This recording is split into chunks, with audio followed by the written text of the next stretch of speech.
Royce, you said something very important in terms of he doesn't know how to communicate his frustration because as a super talented basketball player, he's never been focused, or no one has ever made him focus on his intellectual development. And so they put him on a platform and ask him to be a spokesman for this, be a role. He doesn't know how. He doesn't know how to communicate. So he's frustrated. And I do think you're right. I see it with I see it with LeBron James. This dude can barely communicate. And you know, the media pretends and acts like he's some well-spoken, thoughtful. No, he's not. And he knows it. And many of them aren't. And I feel sorry for him. But you're right, because the other point, I just want to finish your point, is you're right. As an American citizen, and as someone, if you go look at the data and the stats across the country, but in Memphis in particular, his life is in jeopardy. And it's not the police, it's his peers. And what someone needs, not only do they need to teach this guy how to articulate and be thoughtful and well-spoken, but someone needs to teach him about gun responsibility and how to be a responsible gun owner.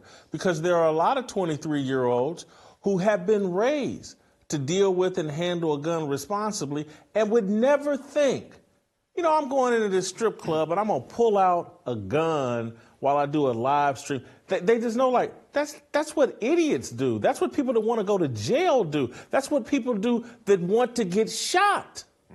Absolutely. Because anybody, a responsible gun owner, is like, no, when I pull this thing out, that means there's some real jeopardy, and I'm prepared to pull this trigger. But Jason, let me talk about the psychology of the whole deal.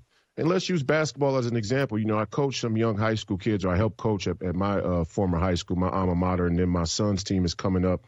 And when you talk about a behavior and what behavior can signal, what you can infer from behavior, it's not nothing. It's not that psychology doesn't give us great indicators. And I'll give you a perfect example. If I'm a young kid and I have this overly emotional response in a game, maybe I'm an angry child. Maybe I have, you know, trauma that I'm dealing with, but maybe I just want out of the game.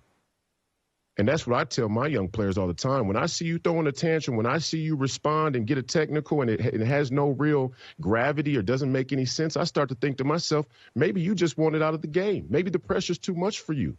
And there's a lot of young players that are hyper-talented, hyper-skilled, that have all the world in front of them from our lens, but they are dealing with things that are really just too much for them, and they want out. That's what we have seen become the norm for young black men across this country. We are dealing with a lot of different things. We are dealing with mostly Democrat policies that are hidden from our intellectual landscape and purview that come down to bear on us economically, socially, and otherwise. And we don't really quite understand it. So we feel this sense of being lost, and we can't quite identify it. So we can't get our bearings, and that'll cause resentment and frustration and anger turns to violence. But what you're saying is, when you are a young man living in a town that is full of crime, full of this black-on-black violence, when you go to a strip club and you leave the entire club filled with money, you want out. You're putting yourself in the line of fire. I mean, it's like walking up to the edge and you see the cliff, and you know, we all know that sensation. Part of you says to jump. That's the temptation of the devil. Well, you're on a self-destructive path anyway. You're in a self-destructive environment. You might as well expedite it. You might as well hasten it. And that's what Ja Morant is doing. And I feel bad for him, because the other truth that the Jalen Roses won't come out and say in the interview is that the entire anti-Jewish elite establishment has built a business on him being self-destructive. And we all know it. Everybody's scared to say it. They don't want to say. Jalen don't want to say it. My boy, Kendrick Perkins, he's sellout. He don't want to say it. None of them want to say it. We've built a business, a very lucrative business, both financially and as a distraction from the war in Ukraine, on young black men being self-destructive. And we all like to sit back and watch. That was the world star phenomenon. A world star. We all like to see young black men self-destruct. And we built a very sophisticated system on top of that. And with that being said, a lot of young black men have right to be angry, but they don't know who they should be angry with. They end up being angry with each other, and I feel bad for us. TJ, I want you to jump in here, but I want to buttress one more point that Royce just said in terms of what he's holding up these Democratic policies, and it made me think about, and put Royce back on screen because I do want his brief reaction either facially, but I do want TJ to jump in here. When you can't read and you're reliant on what you're told, that's how you become a puppet. That's why I sound crazy and Royce sounds crazy to some black people and to some black athletes. You can't read. I don't have to rely on what somebody told me. I don't have to go to. That's what this popular person on Twitter said. I can read and discern for myself. I don't need the Clintons. I don't need Obama. I don't need Biden. I don't need Donald Trump to tell me anything, because I can read and discern for myself. And I look at a lot of these young athletes, and I look at LeBron always on page one of every book that he ever pretends to read, and he's helpless. And so all he can do is what he's told to do. And they're puppets. And then all the people on Twitter love the puppets.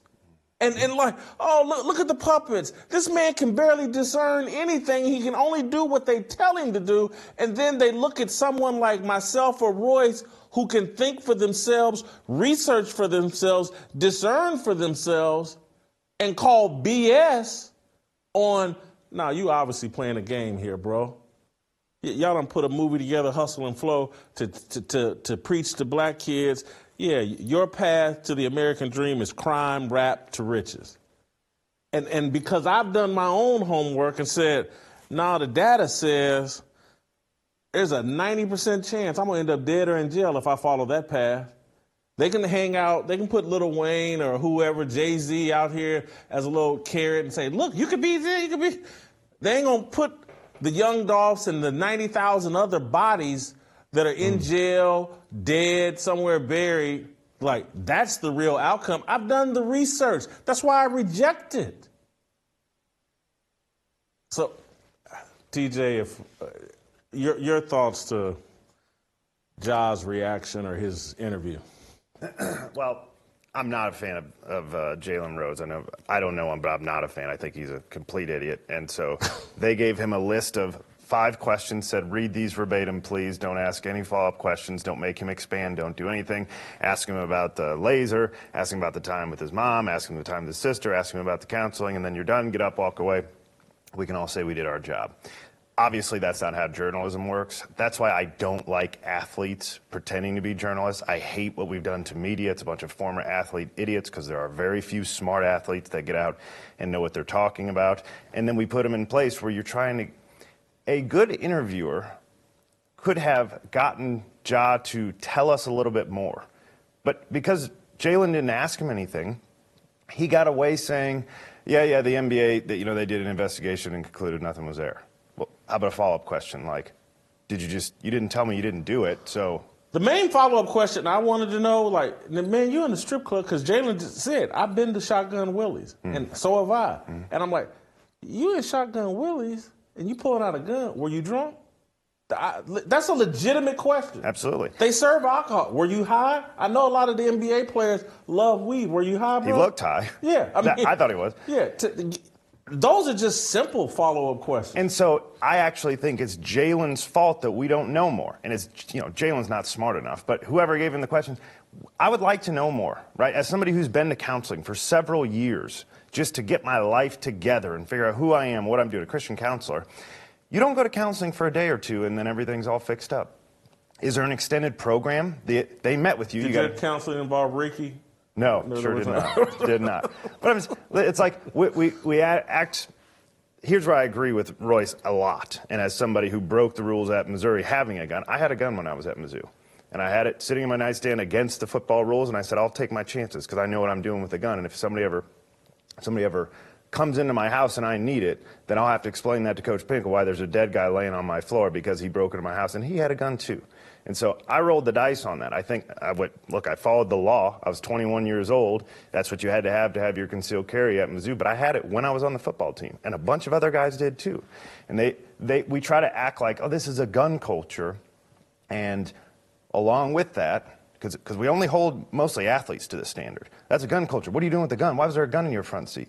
Why wouldn't there be a gun in your front seat? Probably shouldn't just be sitting there, but it should be on you, and you should have taken a concealed carry class to get it, and you should go practice with that gun. So if there's ever a moment that arises, you can properly protect yourself because you're equipped to do this, not only with your mind, because you know the law, but also because you put yourself in position, having practice. I don't like what we've done to athletes there. The gun actually the only reason I'm upset about the gun is because of how he did it and why he was doing it. He was trying to flash it as though he's a gangbanger, right? I wanted that gun on his hip. One, probably shouldn't be at the strip club, right? But just in general, if you're walking around and I see you with the gun on your hip, I am thinking to myself, everybody around you is now safer. Because if you're hiding it and you're not trying to show it to everyone, that means you know what you're doing with that gun. The second you pull out, that means you're probably the guy who's instigating whatever's about to happen next. Like what you saw? Hit that like button, subscribe, and check out the full episode by clicking the link below.